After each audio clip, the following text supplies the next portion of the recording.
Welcome to SV Union School and Junior College presentation, Standard 10, Subject Political Science, Chapter 3rd, Political Parties.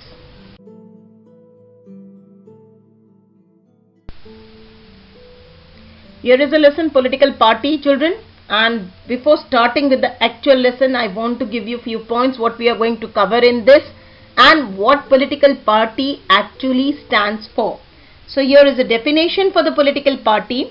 Political parties is an organized group of people who have same ideology or who otherwise have the same political position and who field candidates for election in an attempt to get them elected and thereby implement the party agenda. They work together to introduce new law and alter the old one.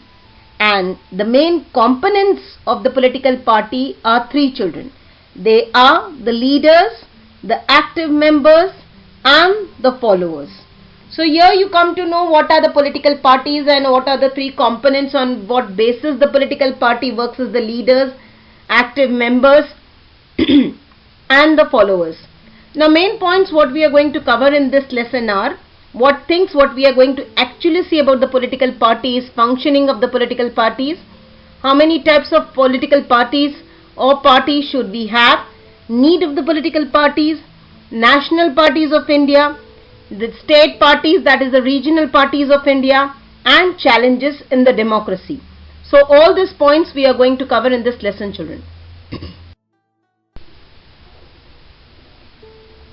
We are going to see here the political parties lesson, children. Political parties act as a link between common people, democracy, representation and election. Political party exists in all democratic systems. In fact, political parties compete with each other only in democracy. In this chapter, we are going to study the political party system in India.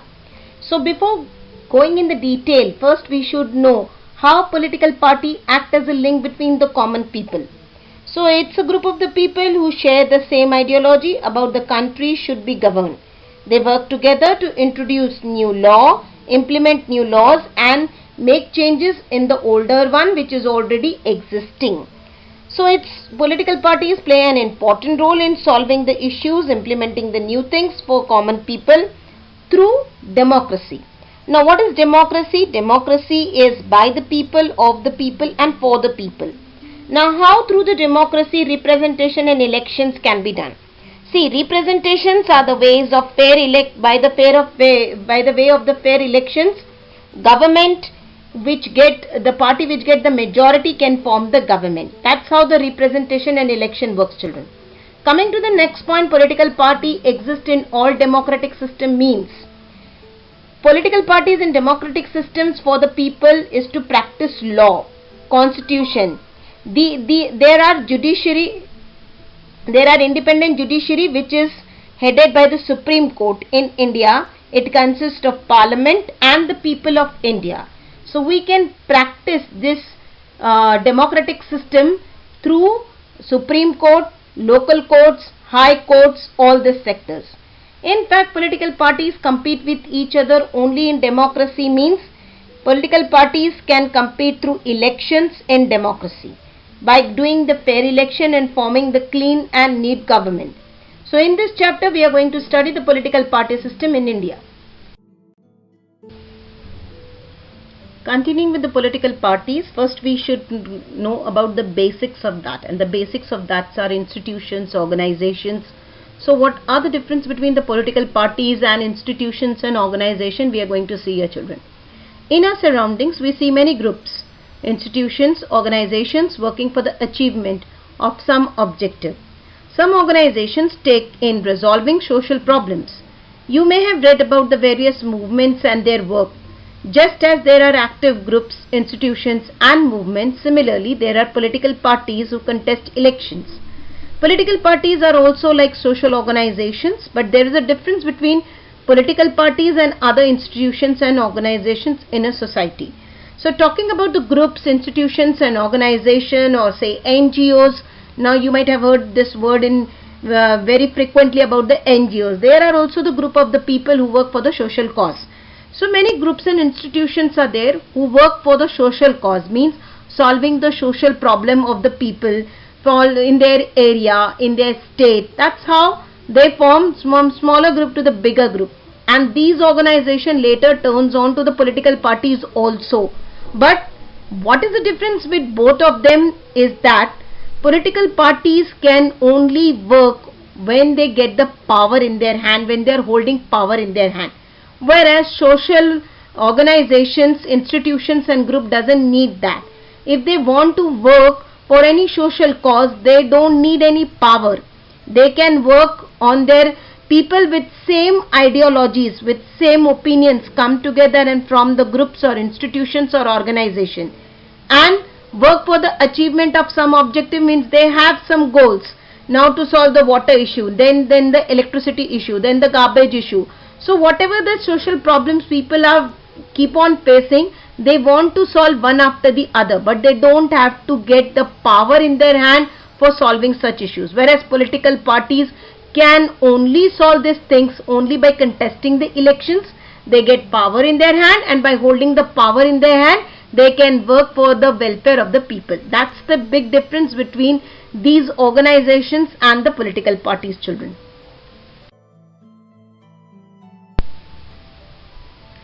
First, we are going to start with the definition of the political parties. Political parties can be described as the group of the people who aim to contest elections, win election and get power and establish the government of their party. So what do you mean by this definition in short, children?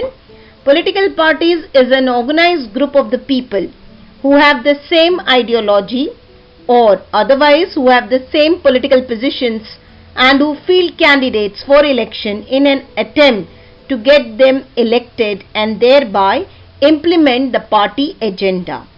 They work together to introduce new law and alter the old one, means to make the new laws, and whatever the old ones are there, we can make some sort of changes in that and keep them there also. So this is the in short definition of political parties. Now we are going to see the characteristics of political parties one by one. In that, number one, to be in power. Achieving power through election is the main objective of the political parties. Different political parties compete with each other to get the power, but the competition should be fair. No doubt, when you are the part of the political party, you want to get power so that you can make the great change, not the small change on the area level or the state level. So every political party have this aim to make a change, but without having the power in the hand, none of the political parties can make any sort of change in the nation, in the state or in the area. So one has to contest the election, and this can be done with the fair competition, means a fair election should be done, means without cheating or bluffing or any sort of illegal things to be used. A fair election should be done where people vote for you and select you, then you can come as the majority of the people selecting you and the main political party selected, which can come into the power. So next one is there, to pursue an ideology. Every political parties have some policies and world views. Parties have particular stand about the social issues. Together make party ideology.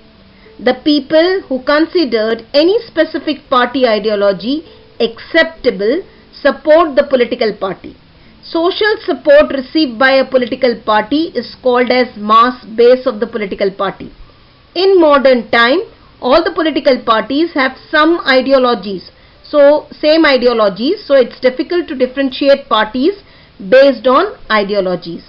See, since the day we have got the independence, we have seen that time only one or two political parties were there. As we are in the 20th century, we come to know there are n number of political parties, but they have the same ideologies in today's date. But that time, since the day we got the independence, Congress was the one party who have ruled India for many years. In between, many small other parties came and tried to rule over India or to govern the India, but it was not possible for them. They failed in that process. because that time the people's problem and social issue what they were facing, the Congress came to know the better and they could do it. But their opinion regarding the worldviews, people didn't accept it. So sometimes there was a fall in the Congress party.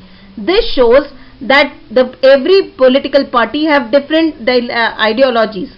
But now all the political parties have the same ideologies based on the development of the country, based for the improvement in the financial condition, political condition, all the social issues have to be solved, and the main part is the upgradation that all the parties are doing.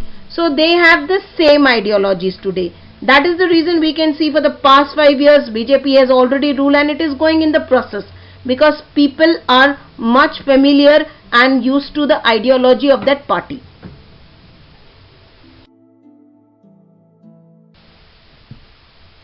Moving on with the characteristics of the political party, in that number 1 is to have a party agenda.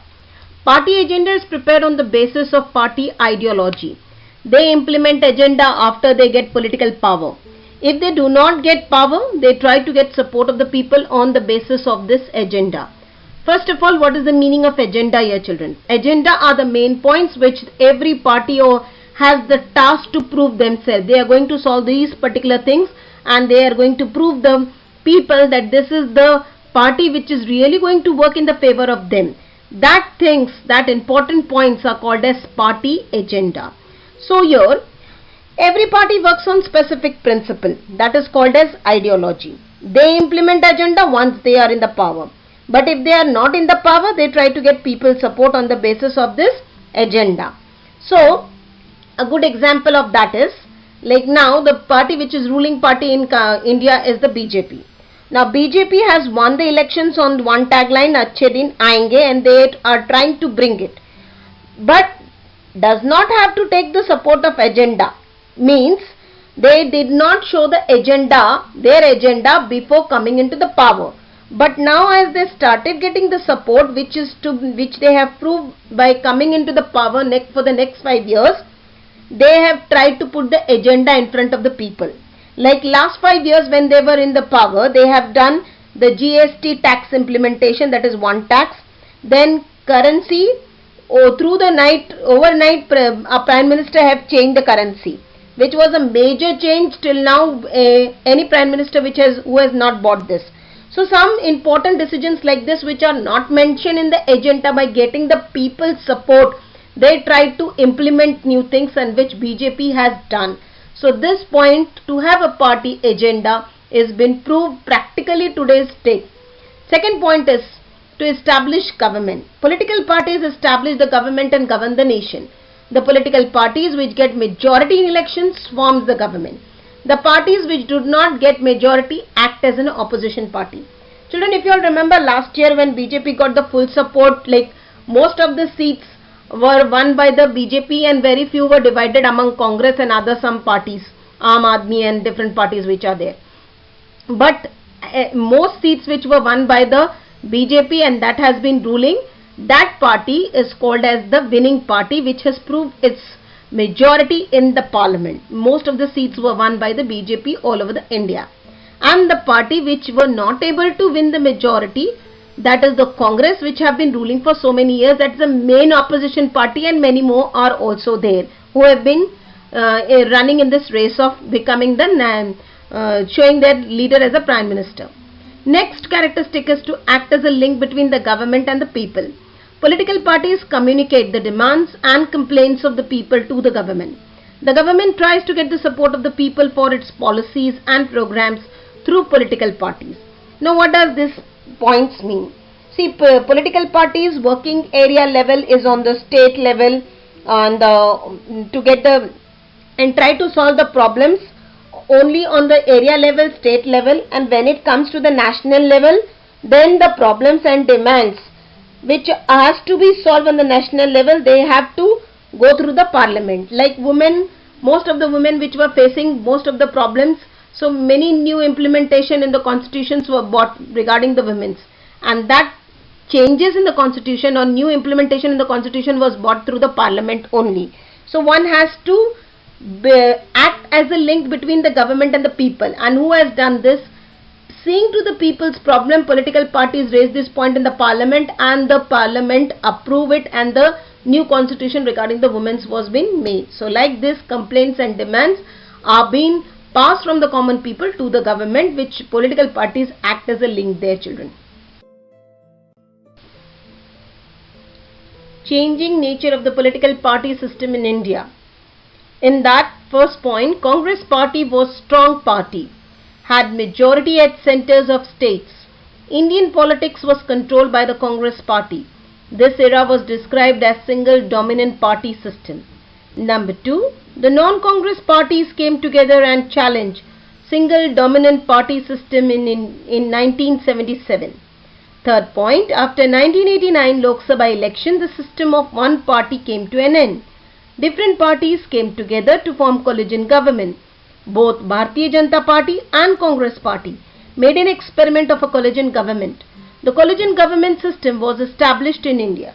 Coming back to the first point, children, after 1947 independence, for many years India was governed by the Congress Party because it was the winning party at the center and state at that time. And at that time there were only few parties in opposition of Congress. So it is called as the single dominant party. The non-Congress parties came together and challenged Congress party in the year 1977, exactly after the 30 years of independence. And this process got success in the year 1989, when one party system was ended in the Lok Sabha election. Many small parties came together to form the coalition government. Both Bharatiya Janata Party and Congress Party made an experiment of the coalition government.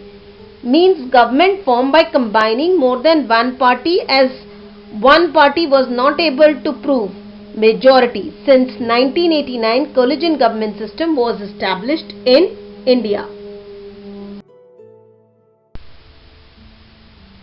Do you know, if power remains with one political party for long period and if no other political parties are influential, the party system is called as one party system. What does it mean here, children? If only one party can hold the control and they have the dominancy, or they can have the control over the elections, they have been winning continuously, that is called as one party system. Other parties can only try and doesn't get the control or more influence or dominant part, then that system is called as one party system. For example, Congress, which is there, have been ruling India or governing India since the year we got the independence. Coming to the two party system here, children, in politics, when two parties are influential and if political parties enjoy power alternatively, the party system is called as two party system. What does it stands for?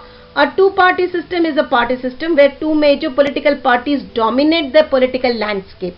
At any point in time, one of the two parties typically holds a majority in the legislature and is usually referred to as majority or governing party, while the other one is the minority or opposition party.